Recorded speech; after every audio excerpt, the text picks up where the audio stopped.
Patay ang isang estudyante matapos tangayin ng agos sa kanal sa kasagsagan ng ulan sa Iligan City.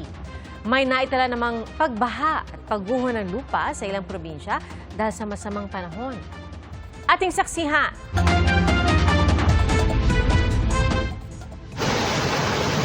Biglang rumagasa ang tubig mula sa ilog sa barangay Pakuan sa La Libertad, Negros Oriental kahapon. Sa lakas ng agos, umapaw ang tubig sa spillway kaya stranded ang mga residente. Pero ang iba, sinuong ang ragasa para lang makatawid. Ayon sa isang kagawad, nagulat sila sa biglang pagbaha dahil wala namang ulan doon.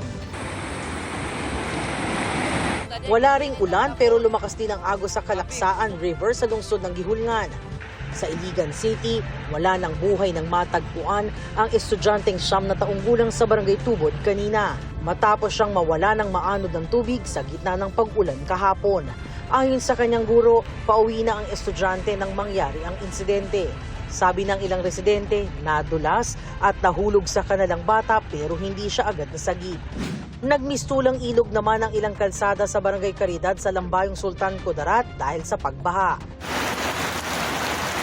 Stranded naman sa Isulan-Kulaman Highway ang mga motorista kaninang pasado alas 6 ng gabi. Humambalang kasi sa daan ang mga lupa at bato dahil sa pagguho kasunod ng malakas na ulan. Tumawag na sila sa mga otoridad para makapagsagawa ng clearing operation. Nakaranas din ng malakas na pag-ulan kanina sa Coronadal City. Halos zero visibility naman ang naranasan dahil sa malakas na ulan sa ilang bahagi ng Cotabato. Sa NLEX, nakuha na ng makapal at maitim na ulap kaninang hapon. Maya-maya, sinundan na yan ng malakas na buhos ng ulan. Naranasan din ang malakas na ulan sa Quezon City kaninang hapon. Kasabay nito, agad na tumaas ang baha sa may Maria Clara Street, corner Araneta Avenue.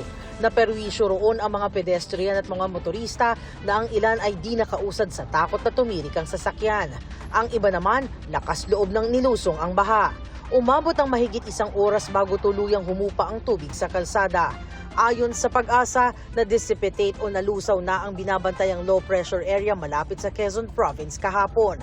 Pero may bagong LPA na nabuo at huling namataan kaninang hapon sa layong 980 kilometers sa silangan ng Southern Mindanao. Sabi ng Pag-asa, mababa pa ang tsansa nitong maging bagyo sa ngayon.